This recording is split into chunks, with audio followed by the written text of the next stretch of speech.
Portugal é cada vez mais uma janela aberta para o mundo.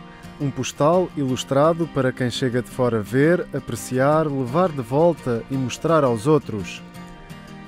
Um ciclo que tem atraído ao nosso país um número crescente de turistas nas suas mais variadas vertentes de praia, campo, montanha, cidade, de percursos culturais e rotas patrimoniais.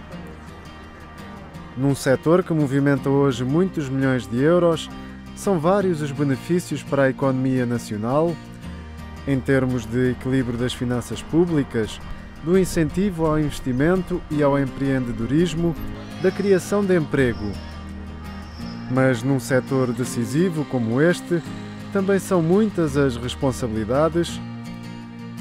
Numa nota publicada no âmbito do último Dia Mundial do Turismo, o Papa Francisco resumia-as em poucas palavras. Um turismo responsável é aquele que não é destrutivo nem prejudicial para o meio ambiente, nem para o contexto sociocultural em que incide. É também uma prática que tem em atenção o respeito pelas populações e pelo seu património, que salvaguarda a dignidade pessoal e os direitos das pessoas, em especial das mais desfavorecidas e vulneráveis.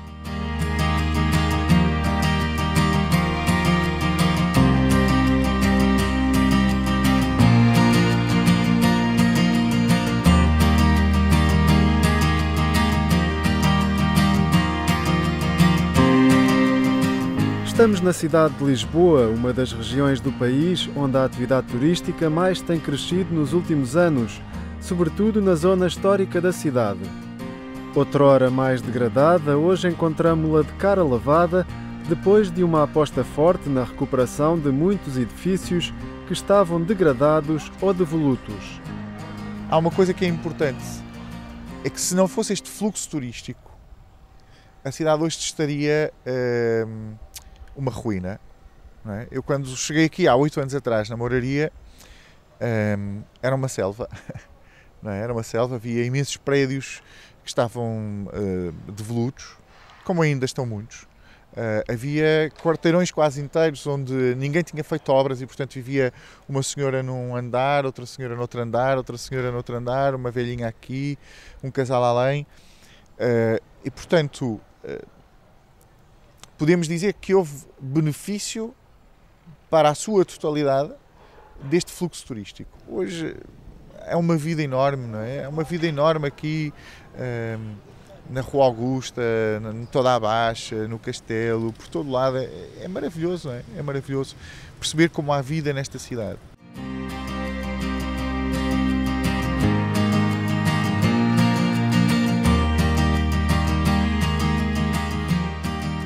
Zonas como Alfama, a Moraria e o Bairro Alto vinham perdendo população há várias décadas, sobretudo desde os anos 70 e 80 do século XX, com a busca de melhores condições de vida, o que deixou muitas casas completamente ao abandono. A diminuição da população é perceptível, por exemplo, ao nível das comunidades católicas, como descreve o padre Edgar Clara, em missão neste ponto da cidade há cerca de 11 anos. Repara que as comunidades reduziram-se quase ao mínimo. Estou a falar que no Castelo terei umas 10 pessoas, 15 pessoas. São Tiago, 12 pessoas que vão à missa.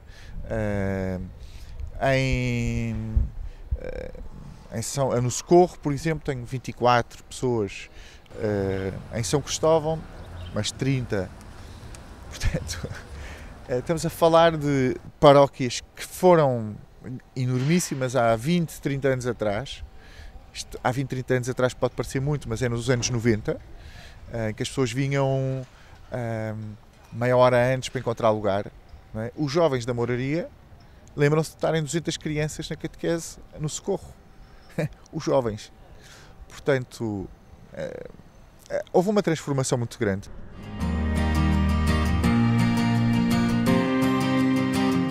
A aposta na reabilitação urbana por parte do poder político, com incentivos ao investimento nacional e estrangeiro, a par da promoção turística das freguesias mais emblemáticas, trouxe nova vida e beleza ao centro histórico. No entanto, a manutenção do nível de investimento turístico está agora em debate, pois as comunidades locais consideram que ele começa a ameaçar a identidade própria de toda esta zona. A pressão turística associada ao aumento dos preços na habitação e nas rendas, o surgimento de cada vez mais projetos de alojamento turístico local nesta zona, tem levado a um outro êxodo populacional, desta vez mais forçado. Temos freguesias que perderam milhares de habitantes nos últimos anos. O alojamento local nestas zonas históricas está a atingir volumes que não são comparáveis com bairros residenciais. E nisso a Junta de Freguesia acompanha a intenção da Câmara Municipal de Lisboa de estabelecer cotas em determinados bairros da cidade de Lisboa para limitar o crescimento desmesurado que o alojamento local está a ter nestas zonas e para podermos ter equilíbrio.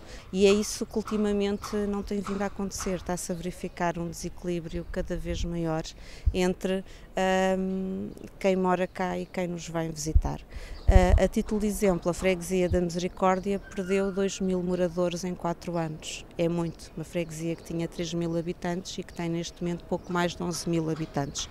Na zona de Santa Catarina foram 700 moradores que saíram em 4 anos.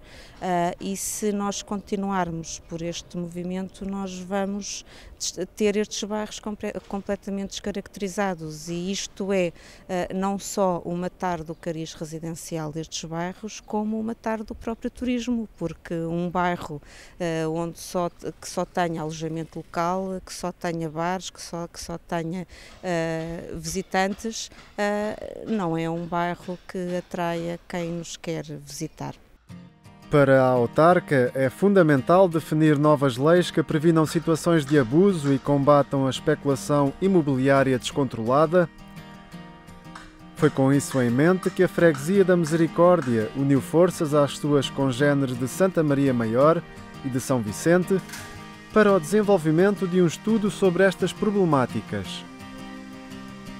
Um projeto que já foi apresentado à Câmara Municipal de Lisboa, aos diversos grupos parlamentares com assento na Assembleia da República e também ao Governo, no sentido de alterar o atual quadro legal, para que os direitos das pessoas, em especial das mais carenciadas ou vulneráveis, sejam protegidos. É preciso que todos tenhamos consciência que este crescimento do turismo tem trazido coisas muito boas para a cidade de Lisboa, tem trazido coisas muito boas para o centro histórico, mas tem provocado esta saída forçada de população.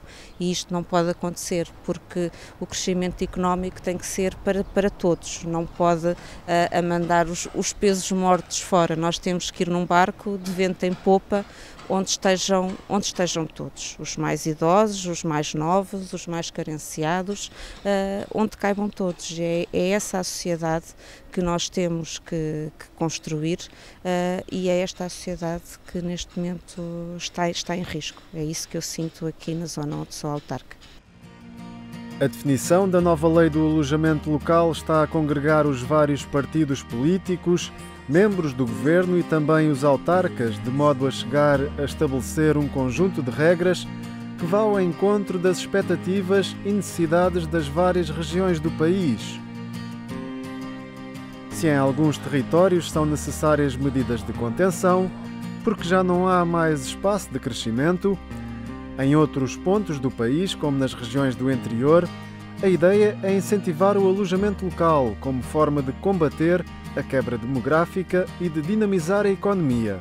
A lei sobre o alojamento local foi uma lei muito virtuosa, porque teve variedíssimas vantagens.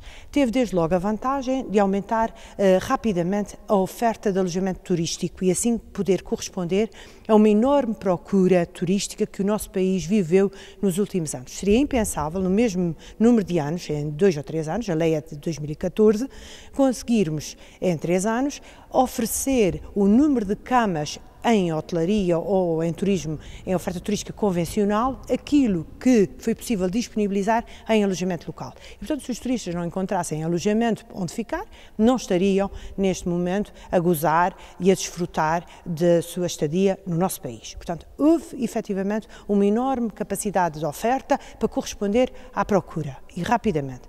Por outro lado, isso criou imenso emprego. e trouxe um rendimento adicional a muitas famílias. Em causa está uma prática que cresceu muito, sobretudo nos anos da crise económica em Portugal.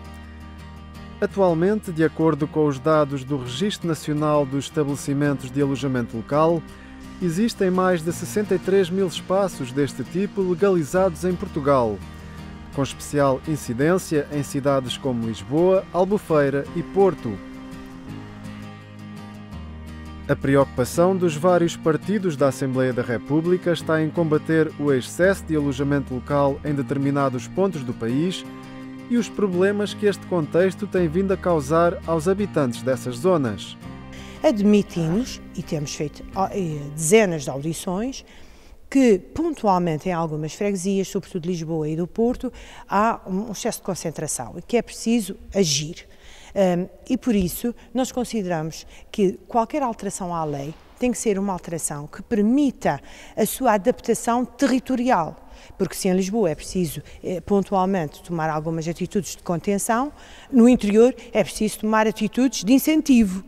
E, portanto, a alteração deve ser geral, mas tem que ter essa capacidade de habilitar os municípios a regulamentarem, a tomarem medidas por via regulamentar, que é uma capacidade que os municípios têm, de poder, por zonamento, introduzir algumas condicionantes.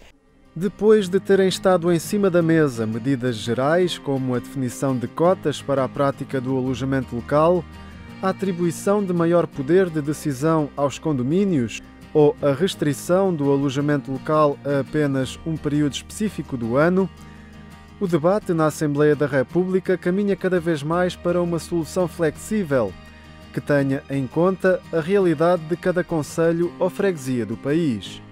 Eu julgo que à medida que vamos avançando no nosso trabalho e à medida que vamos ouvindo mais entidades, cada vez mais se caminha nesse sentido, no sentido de haver uma adaptação territorial da lei para que ela consiga satisfazer todos.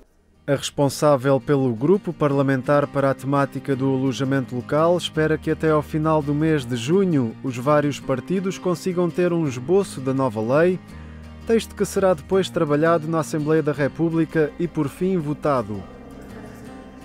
Por agora, prosseguem as audições com destaque também para a participação de associações e organismos civis que atuam na área do urbanismo e da habitação, como é o caso da Associação do Alojamento Local em Portugal, que se mostra favorável à necessidade de melhorar uma lei que nos últimos anos conseguiu trazer para a legalidade uma atividade que já acontecia de forma mais clandestina, ou na chamada economia paralela.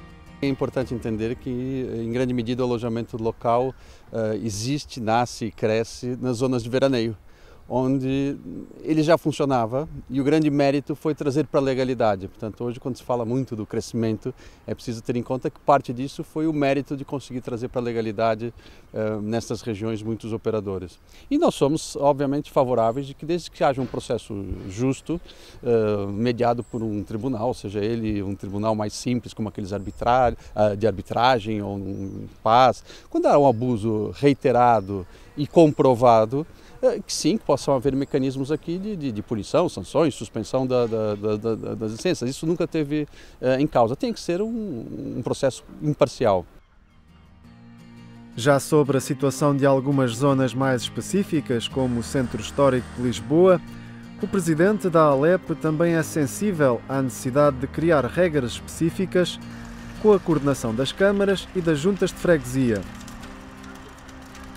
e não avançar para o desenvolvimento de uma lei nacional que não tenha em conta as características de cada território. Mas aquilo que nós defendemos é que não podemos transformar exceções em regras, ou seja, são 4 ou 5 freguesias, e é exatamente 4 ou 5 freguesias, num total de 1.674 freguesias onde o alojamento local está presente.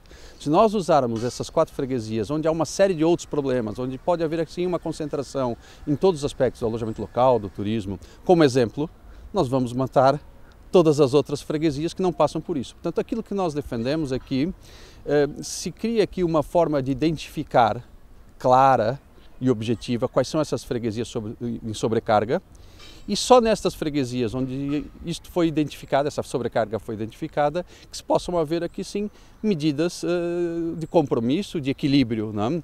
Podem passar por várias formas, mas não vamos estar nós a dizer quais são as formas, porque cada freguesia depois pode ter uma solução, ou cada Câmara pode ter uma solução para as suas freguesias.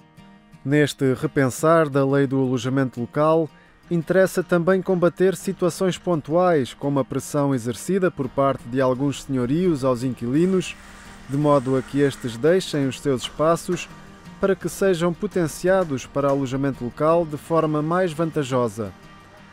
Uma prática que o padre António Boto, que nasceu precisamente na zona histórica da cidade, tem vindo a testemunhar. Muita gente que tem falado comigo, pessoas da paróquia, que se lamentam que o senhorio fez uma certa pressão, ou que está a fazer alguma pressão, ou que quer fazer obras no prédio. E muitas vezes as pessoas são deslocadas, ou pretendem que as pessoas sejam deslocadas para outros locais. Estou-me a recordar do caso de uma pessoa que está um bocadinho incomodada, porque vive numa casa onde sempre viveu, casa dos pais. Os pais já faleceram há muitos anos, mas está-se a sentir um bocadinho pressionada a mudar de casa para o centro do bairro Alto, ou seja, é uma mudança muito grande, porque é uma zona muito barulhenta, é uma zona de bares, que funciona, enfim, então mais no verão pela noite dentro, e é complicado para as pessoas conseguirem habituar-se a um espaço completamente novo, apesar de ser aqui na zona. Esta realidade é uma realidade muito distinta. Há também toda a questão relacionada com a convivência entre os moradores e os clientes do alojamento local ou os vizinhos temporários destes prédios e apartamentos. A relação, por vezes, não é a mais pacífica, com os moradores a queixarem-se do barulho que é feito por quem está de férias e pensa ter o direito de gozar e usufruir desse lazer, mesmo que seja a horas mais impróprias.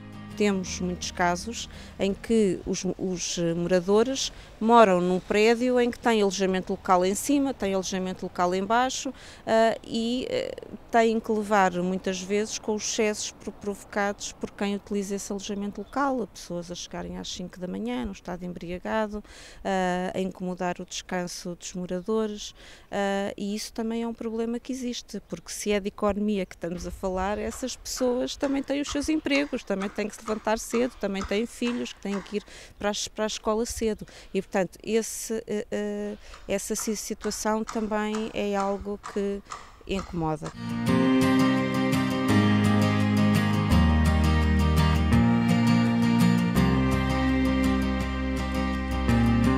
Ana Luísa Sá vive há cerca de um ano na pele todos estes problemas, depois de, no empreendimento onde mora, o prédio de cima ter sido destinado a alojamento local.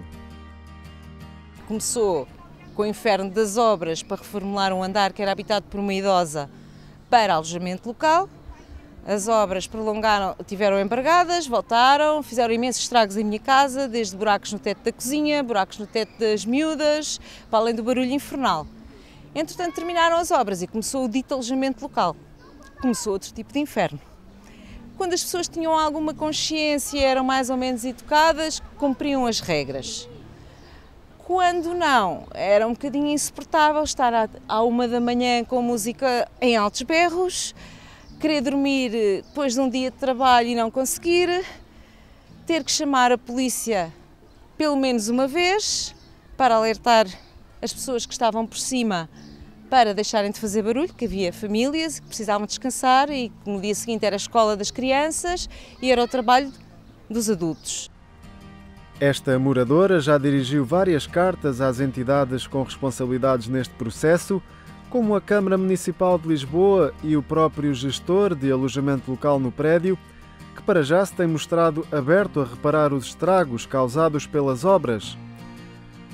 Mas Ana Luísa aguarda por uma solução mais definitiva para o seu caso, defendendo, acima de tudo, uma melhor regulamentação e vigilância.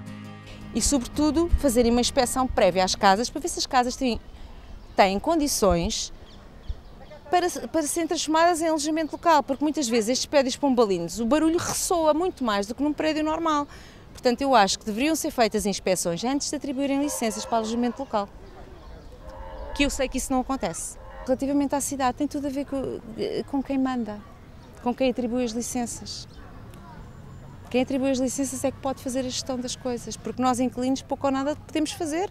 Podemos nos unir, podemos continuar a lutar. Já pensei em fugir, mas acho que isso não é a solução. Eu adoro viver nesta zona, não é por causa de um alojamento local que eu vou fugir, não é?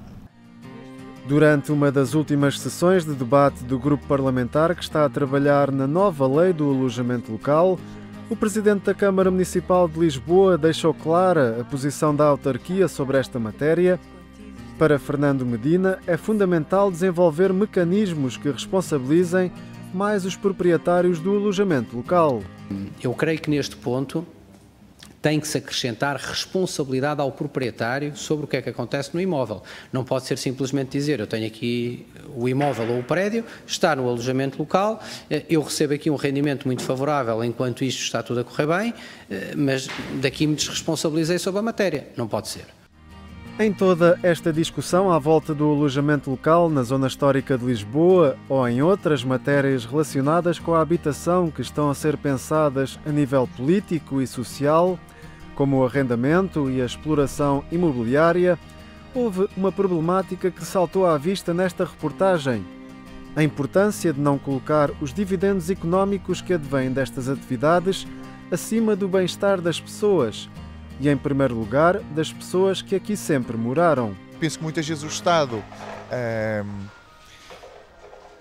regula muito a parte financeira em detrimento da parte social, mas tem que ser regulado também isso, não é? Quer dizer, não pode haver uma casa que custe acima de um ordenado mínimo básico, não é? Casas básicas que custam acima de um ordenado mínimo. Quer dizer, vai ser impossível para nós. Bem como, claro, num mercado livre como é aquele em que vivemos, temos que nos acostumar a isso. Mas há um conjunto de leis que deviam de ser aqui colocadas para ajudar as pessoas a terem ordem na cidade. O programa 70x7 encontrou vários exemplos em que os direitos das pessoas, sobretudo das mais fragilizadas, estão a ficar para trás. O cenário mais dramático, a habitação de Maria Júlia Francisco, resume no seu pequeno espaço, num dos muitos becos da cidade de Lisboa, uma série de desafios que têm de ser considerados por quem de direito e atendidos com urgência. Depende do senhor de cima, que ele tem que mandar arranjar os canos, que é para a água não cair, para depois arranjar isto. Ele não se resolve. Em cima é alojamento local? É. Em cima entra agora um turista, amanhã ou depois entra outro, entra e sai e pronto. E a água, quando sinto gente, ponho logo ali os baldes, está tudo cheio de baldes ali para apanhar a água. É o pé de fogão, para de lavar a louça, sair na esquina e cai água em tudo. Às vezes se senta da mesa, começa-me a cair a água a cair nos ombros. Como diz também o Papa Francisco no seu documento A Alegria do Evangelho, é preciso dizer não a uma economia da exclusão e de desigualdade social, a uma economia que mata, quer no físico, quer na alma. No caso da cidade de Lisboa, estará também em causa a redefinição de toda uma política urbanística e turística, sob pena de se perder também todo um conjunto de costumes e tradições que fazem parte da cultura deste território. Um alerta que, com a ajuda de outra moradora, aqui deixamos. Às vezes põe-me a pensar, onde é que existe a nossa Lisboa? Isto era bairro. O que é que custava bairro? Eram as pessoas que eram uma família. À noite, tudo se sentava quase às portas, como bem na província. Tudo conversava, tudo. Éramos amigos uns dos outros. Se uma faltava ao sal, a vizinha do lado dizia logo está aqui. Qualquer dia não há marchas. Onde é que estão as marchas? Então não há pessoal, só sempre ponham as marchas que vêm de longe. Ou então os turistas a dançarem. Com certeza.